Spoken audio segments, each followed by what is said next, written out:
Na América do Norte, há um lugar muito especial, conhecido como Cataratas do Niágara.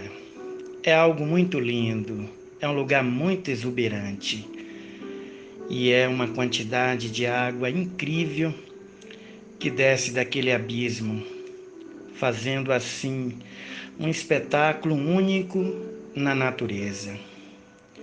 Então, um homem, o maior equilibrista do mundo, estendeu um cabo de aço de uma e outra margem da catarata do Niágara e ele fez uma grande publicidade dizendo que iria atravessar a catarata do Niágara num cabo de aço. Não apenas ele sozinho, mas ele iria caminhando e ele iria levando na sua frente um carrinho de mão, uma carriola, conduzindo pelo cabo de aço. E quando chegou o dia marcado, lá estava uma grande multidão. Milhares de pessoas queriam assistir o feito daquele homem, porque era um grande desafio para fazer aquela travessia. E lá estava os curiosos, uma grande multidão querendo assistir aquele feito. Pois bem, e naquele dia estava ventando muito, porém o maior equilibrista do mundo subiu no cabo de aço e foi empurrando aquela carriola, aquele carrinho de mão, conduzindo vagarosamente. Enquanto isso, a multidão assistia em suspense e ventava muito, e o barulho das águas caindo sobre o abismo provocava uma sensação maior ainda. O suspense era muito grande e ele, um grande equilibrista, um grande profissional, era muito grande o seu desafio. Mas ele fazia aquilo tranquilamente. Ele fazia aquela travessia sem medo, sem perigo. E às vezes o cabo de aço balançava com o vento e ele parava um pouquinho a caminhada, se equilibrava, segurando o carrinho de mão e aí continuava.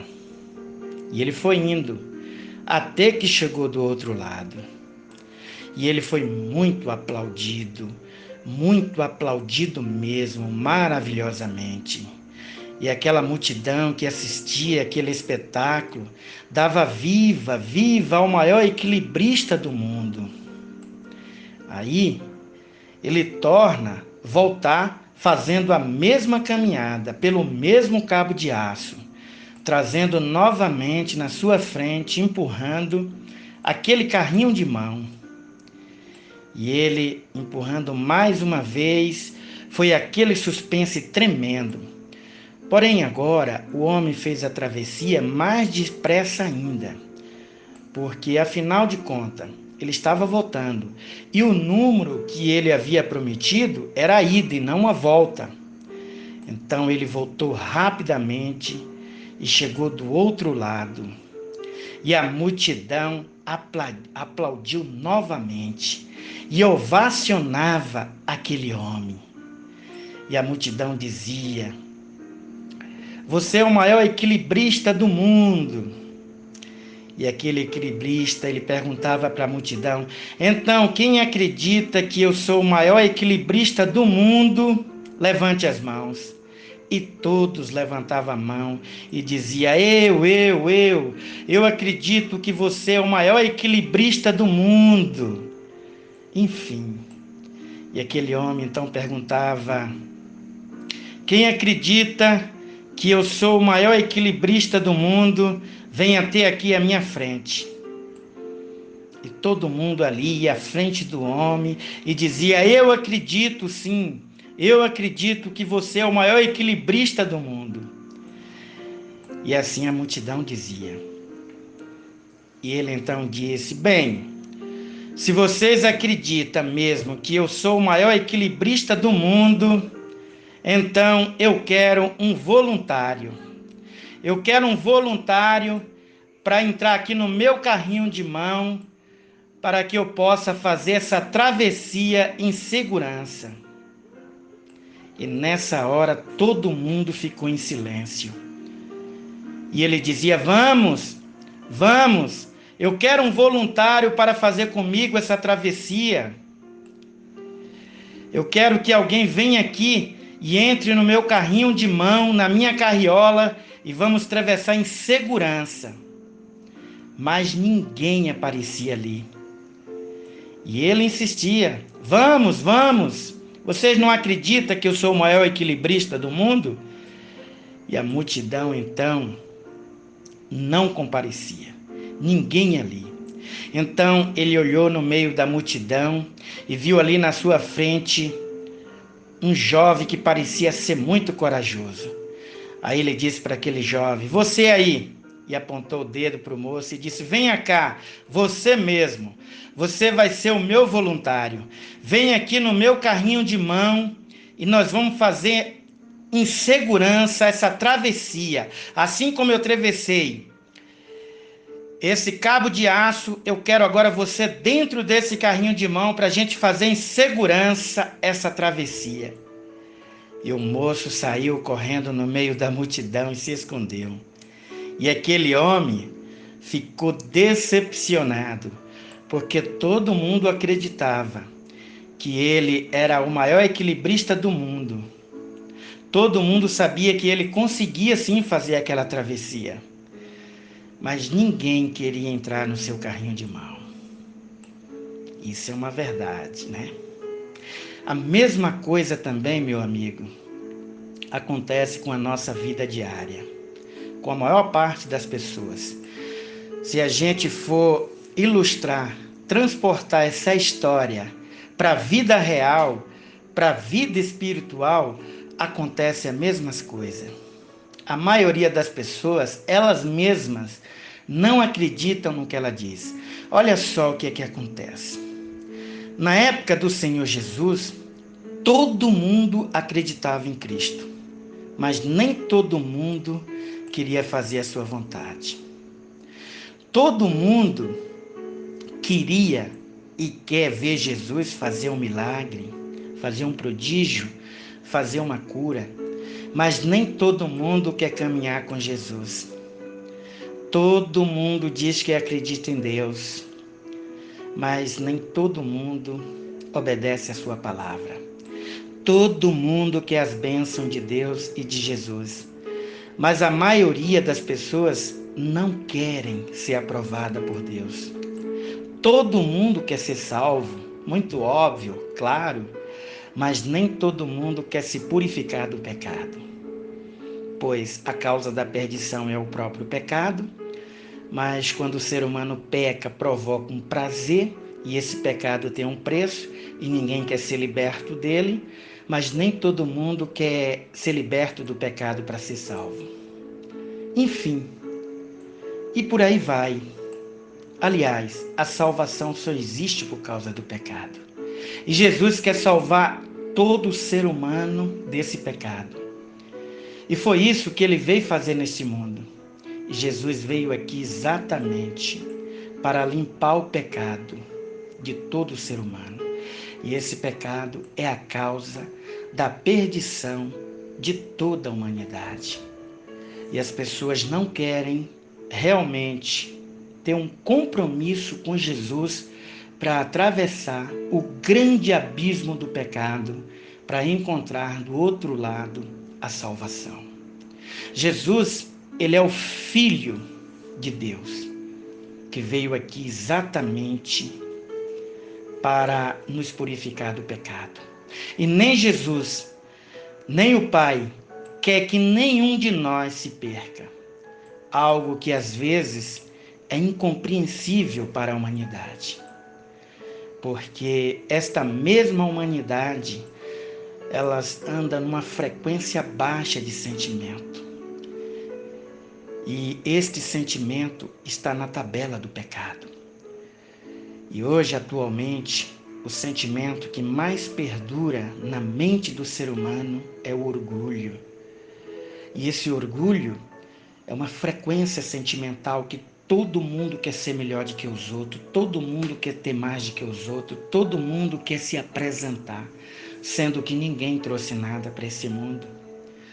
E esse próprio orgulho é o pecado que causa um prazer, mas a humanidade não quer se libertar dele. E nessas frequências de sentimento está também a inveja, a amargura, ressentimento, ganância, ódio, espírito de competição. São tantos baixos níveis de sentimento que a humanidade só quer assistir o espetáculo. Não é verdade? É por isso que hoje as igrejas modernas virou palco de exibição artísticas e muitas pessoas estão ali para assistir a meros espetáculos de falsos profetas. Eu não estou julgando, porque bem na época que o Senhor Jesus também andou na terra, grande multidão o acompanhava, mas estava ali só para ver Jesus fazer sinais, prodígios e milagres. E hoje é a mesma coisa. As pessoas vão para supostas igrejas, ver supostos líderes religiosos, ver falsas curas que não existem, ver falsos enganos religiosos, milagres falsos, prodígios falsos. E com isso, os grandes líderes famosos enriquecendo brutalmente às custas deste engano religioso e da alienação da humanidade, onde ninguém quer compromisso com a verdade e fazer a prova com o Senhor. E por que eu estou te falando isso? Eu não estou aqui para julgar o ser humano, mas eu estou aqui te contando esta ilustração para mostrar realmente que só aqueles que têm um compromisso com o Senhor é salvo. A salvação é para todos, mas é preciso que o homem reconheça a sua natureza. E qual é a natureza do homem? Se a gente for ver nas Escrituras, no Evangelho de Marcos, capítulo 7, 21, Jesus diz que do coração dos homens procede os maus desígnios. O ódio, a ira, o adultério, a inveja, enfim, já procede de dentro do homem. E quando o homem, ele reconhece isso, é o passo que ele está dando para Deus. Porque Jesus disse, eis que estou à porta e bato. Se alguém ouvir a minha voz e abrir a porta, eu entrarei em sua casa, cearei com ele e ele comigo. Apocalipse, capítulo 3, 20. Por que Jesus está batendo na porta do coração de todo homem? Porque, na verdade, Jesus quer fazer uma faxina no coração de cada ser humano. Não que o ser humano mereça, porque quando o pecado entrou dentro do homem, foi colocado dentro do homem. E agora Deus não quer, nem Jesus quer que nós paguemos esse pecado, porque esse pecado é um preço de eternidade. E se o homem morrer com esse pecado, ele irá sim pagar o alto preço na outra dimensão, separado eternamente de Deus. E um homem separado de Deus, ou uma mulher separada de Deus por toda a eternidade, isso representa o quê? O inferno. Porque inferno é separação eterna de Deus. Porque Jesus diz que lá o bicho não morre e o fogo não se apaga. Não sabemos realmente se é um fogo lógico como esse fogo aqui, mas eu sei que é um sofrimento. Porque o homem ele foi feito com Deus, por Deus, para passar a vida com Deus. E o homem só é preenchido com a presença do Espírito Santo de Deus. E Jesus, quando ele cumpriu sua missão, que ele subiu aos céus, ascendeu aos céus, ele diz, ide e pregai o evangelho a toda criatura. E quem crê e for batizado, ou seja, for purificado, será salvo. Então, meu amigo, os discípulos de Jesus ficou com esta missão de pregar o evangelho, os nascidos de novo. E eu, por crer na palavra do Senhor, e você que crê também, nós temos que ter essa missão de anunciar o evangelho, levar as boas novas, porque quando o ser humano, quando nós somos transformados, somos purificados, convertidos ao novo evangelho, nós nos tornamos nascidos de novo. E aí o homem passa a ter um nível elevado de consciência.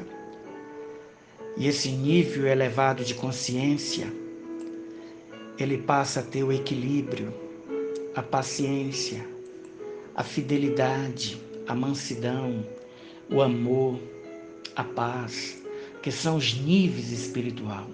Por isso que quando o homem nasce de novo, ele se torna uma nova criatura. A mente dele, o coração dele passa a ter um outro sentimento dado por Deus, quando o homem é salvo. E quando Jesus andava na terra, uma grande multidão o acompanhava. E quando Jesus transformava a água em vinho, o povo ficava muito admirado. Quando Jesus ele orava e multiplicava os pães e os peixes para uma grande multidão, o povo se maravilhava. E quando Jesus ele ressuscita Lázaro, que havia falecido há 4 dias, o povo muito se admirava. Mas eu quero te falar uma coisa, que tanto o povo daquela época como o povo da época de hoje, parece que só quer ver o espetáculo. O povo daquela época viu tudo isso, mas deixa eu te falar desse mesmo povo que quando viu Jesus sendo entregue a Pilatos. Agora, quando o povo vê Jesus perante Pilatos, essa mesma multidão de 5, 10 mil pessoas, mulheres, homens, crianças, que via Jesus fazendo tudo isso, agora vê também essa mesma multidão sendo entregue a Pilatos. E o próprio Pilatos, ele queria defender Jesus. E Pilatos disse, olha, por ocasião da Páscoa, a gente sempre faz um indulto, liberta um condenado. E aqui tem um condenado, Barrabás, criminoso.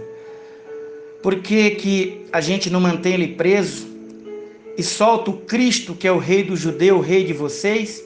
Mas o povo judeu, aquele povo que assistia todos os milagres de Jesus, o que foi que eles disseram? Induzido pelos invejosos, os religiosos, Induzido por esse religioso, o povo dizia, crucifica-o, crucifica-o.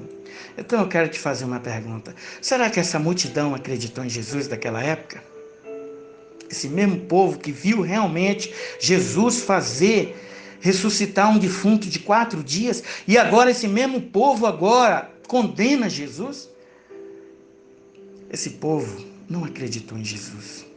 Queria ver os milagres, queria ver os espetáculos. E hoje não é muito diferente. Hoje igrejas, supostas igrejas, não estou julgando, faz esse mesmo tipo de espetáculo. E o engraçado é que ainda tem muitos alienados que acreditam nisso. Prefere acreditar na mentira de que na palavra de Deus. Blá, blá, blá dentro de igreja. Línguas estranhas que ninguém entende nada. E as pessoas ainda dizem que ali é a ação do Espírito Santo. Ora, o Espírito Santo não é de confusão. O Espírito Santo é isso aqui, meu amigo. Levar a palavra com clareza, levar a palavra com sabedoria, levar a palavra para o entendimento. Isso que o Espírito Santo faz. Está me usando agora para eu te levar essa palavra que vem do profundo da palavra de Deus, para você ter a compreensão da salvação. Mas a natureza humana, muitas vezes, só quer a vaidade, o orgulho, o prazer. E por causa disso, meu amigo, se você agora não pôr dentro da tua mente a compreensão da obra do Senhor Jesus, corre um perigo você. Olha só o que o Senhor Jesus fala no Evangelho de Marcos, capítulo 7, 21. Ele disse que você confere na sua palavra, tá? Na Bíblia.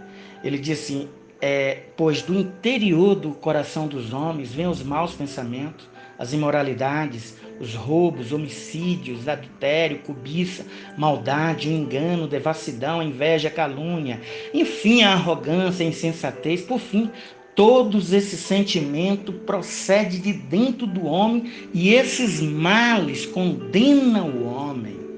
Quem falou isso, meu amigo, meu amado, minha amada que está me ouvindo, foi o Senhor Jesus. E Ele tem uma preocupação por você. E eu estou aqui como servo, como mensageiro, sem visar conceito de lucro nenhum, gravando esta ilustração, para te enviar, para tu ouvir com sabor esta palavra, para você se arrepender dos teus pecados. Porque hoje não se fala mais em igreja evangélica o que é pecado, quem criou o pecado, qual a consequência do pecado, como resolver o problema do pecado. Hoje, em supostas igrejas evangélicas, só é blá blá blá, usam a palavra de Deus só para visar conceito de lucro e as pessoas estão enganadas. E o mais, se é com dificuldade que o justo entra no reino de Deus, ainda mais as pessoas que só querem os prazeres do mundo. Então, meu amado, deixa eu te falar da obra maravilhosa que o Senhor Jesus fez. Jesus, ele não é religião, eu quero te deixar bem claro. Quando Jesus, ele veio a este mundo, se ele fosse religioso, ele ia procurar quem? Os escribas, né? Que escrevia a Torá de Moisés, os Pentateuco, poderia procurar os judeus, os fariseus, os helenitas, que eram os principais religiosos da época. Não, ele foi procurar 12 homens sem caráter, sem virtude. Se você olhar, Jesus, ele chega numa coletoria de imposto da época e disse: Levi, segue-me. E Levi era um ladrão, cobrava o imposto alterado do seu povo pelo imperador romano. E Levi ali seguiu Jesus. E Jesus procura Pedro, pescador, que provavelmente não tinha uma boa conduta, André, Simão, procura um traidor chamado Judas, procura um outro Judas, não Iscariote, enfim, Jesus procura 12 homens e começa o seu ministério. Então, ser salvo é ser liberto, ser purificado, ser limpo do pecado, porque o livro de Apocalipse diz que no reino dos céus só vai entrar aqueles que foram limpos, lavados, remidos e purificados do seu pecado. E como é, meu irmão Arnaldo, que eu me purifico, eu me limpo do meu pecado? Ora, todo ser humano, quando ele está sujo, ele precisa de tomar um banho. E é evidente que de Adão para cá, depois do pecado, todo ser humano ficou sujo do pecado. E esse pecado não é de autoria do homem, é de autoria de um ex-anjo de luz. E esse anjo está condenado, ele é o autor do pecado, para ele não tem arrependimento. E ele colocando essa cobiça, esses desejos terrenos, esses desejos baixos de nível de consciência, como inveja, disputa, ódio, ira, amargura dentro do homem, o homem está sujo disso. E o livro de Apocalipse diz que lá não entra quem é sujo e contaminado, só os que forem limpos, lavados e remidos. Então Deus, mais do que depressa, ele envia o seu Filho Jesus a este mundo. E aos 33 anos, Jesus, ele cumpriu sua missão. E ele viveu nessa terra 33 anos. Aos 30 anos, ele começa o seu ministério. E aos 30 anos, começa a história da salvação por meio do Senhor Jesus. E ele vai procurar um homem também separado por Deus, chamado João Batista. Porque João Batista, ele anunciava para o povo o arrependimento. Ele anunciava isso que eu estou te falando. Ele falava sobre o pecado. E ele dizia: arrependam-se, porque o machado está colocado no pé da árvore. E a árvore que não der fruto será cortada e lançada no fogo. Ora, em outras palavras, João Batista ele estava dizendo: vocês são a árvore. E o machado, que é a palavra de Deus, está no pé de vocês. Se vocês não ser limpos, não ser purificados, vocês vão ser cortados e vão ser lançados fora de Deus por toda a eternidade. E as pessoas que criam em Jesus, criam na obra do Senhor, que criam na palavra que João Batista falava, que era a palavra de Deus, se arrependia. E João, para colocar no subconsciente daquelas pessoas, mergulhava até as águas do Rio Jordão como se desse um banho espiritual. E aquela pessoa que entrava ali cheio de ódio, cheio de amargura, cheio de inveja, espírito de competição, espírito de ira, de amargura, saía agora dali de dentro com um novo espírito, com um espírito agora de paz, de tranquilidade, de amor, de bondade, uma pessoa nascida de novo, quando era batizado pelas mãos de João. Mas nesse tempo, também que João está fazendo este batismo, aparece Jesus.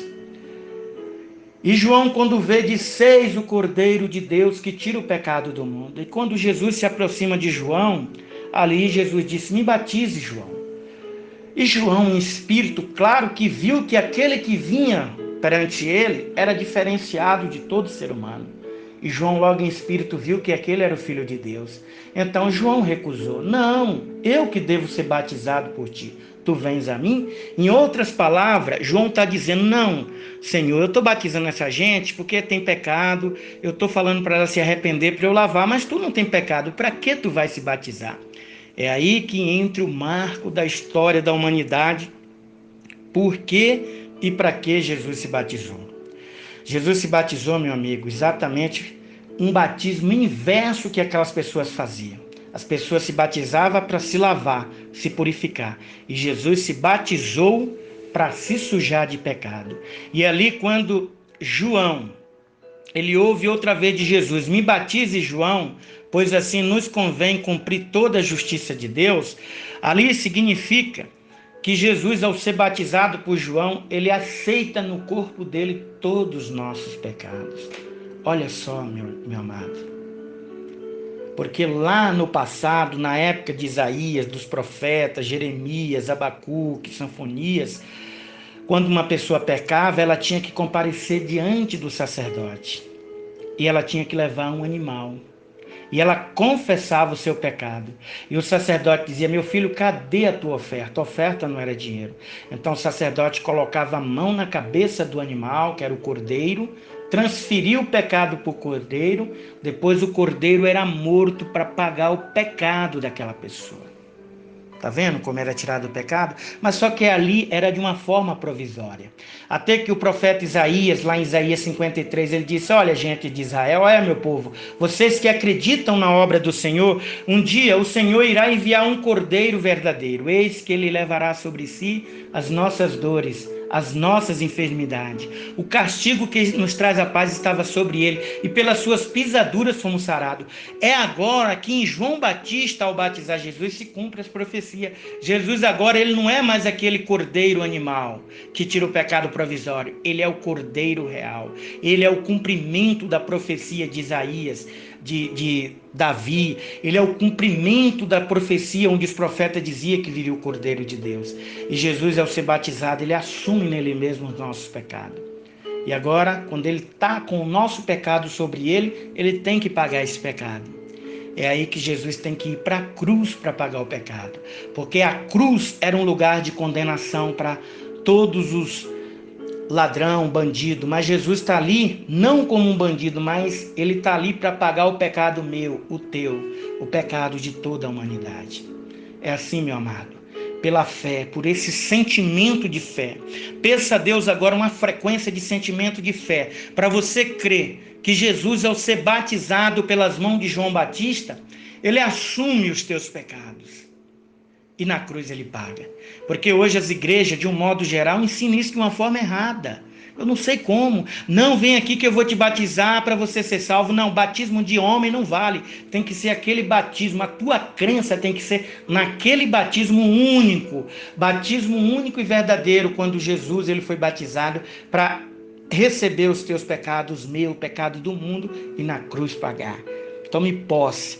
E eu peço a Deus, eu oro agora, que você receba uma frequência de fé, uma frequência de paz, uma frequência de iluminação, uma frequência de equilíbrio, de amor dentro do teu coração, para você crer nessa palavra que eu estou te dando, que veio da palavra de Deus, que é a minha missão. Guarde-as no teu coração para todo sempre. Ilustrações dos céus e da terra para o teu coração, para a tua reflexão, com o irmão Arnaldo. Amém?